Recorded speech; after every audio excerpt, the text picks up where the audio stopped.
Hi, we're back, and I just wanted to show you that I just did some touching up of these vessels, and I just used a tiny little paintbrush to put on a little bit of glaze in a few spots, and those few spots are where there was like a little bump, so I like a nice smooth surface. So I take the wooden tool, this wooden tool, or anything that has like a curved flat end like this. I use a number of different tools, but I grab this one first.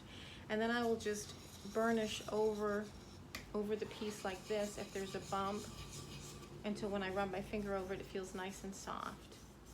And if it looks like it's changed shade at all, like gotten a little whiter, then I'll add a little more glaze with a little tiny paintbrush. Another thing I do is I take a pencil and I mark a small line, which is half the diameter of the pencil, around the bottom of each vessel. And so I'll just put it on my banding wheel and I'll just run my pencil along the bottom like this. And that would be the width of the pencil to the lead, so half the width. And I end up with this little black line. I think you can see it. And then I just make sure that's a nice crisp line and touch up there if I need to, or wipe away if I need to. And I needed to do both on this. I like this type of sponge. This is a mud tool sponge.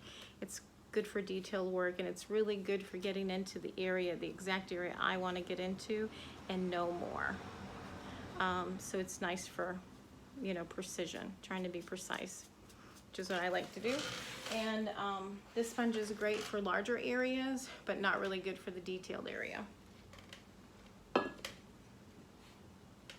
I did the same with this one, where I marked the line, and then I used that great sponge to pull the glaze away from that line, but perfectly. So it's a perfect line, which is what I like, everything to be perfect. So that's how I do a little bit of the cleaning up after I glaze. Every bit of the process has cleanup. Throwing, there's cleanup. Pre-bisque, there's cleanup. Post-bisque, there's cleanup. Glazing, post-glaze, there's cleanup. And when it comes out of the kiln after the glaze, then I have a whole system from like 50 grit to 3000 grit, where I burnish the bottom of every piece so they feel like butter in your hand, nice and smooth and comfortable to hold, but more importantly, so they won't damage your countertops if you were to slide something across your countertop.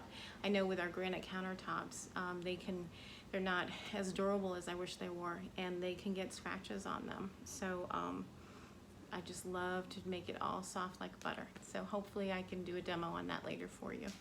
Okay, thank you for joining me.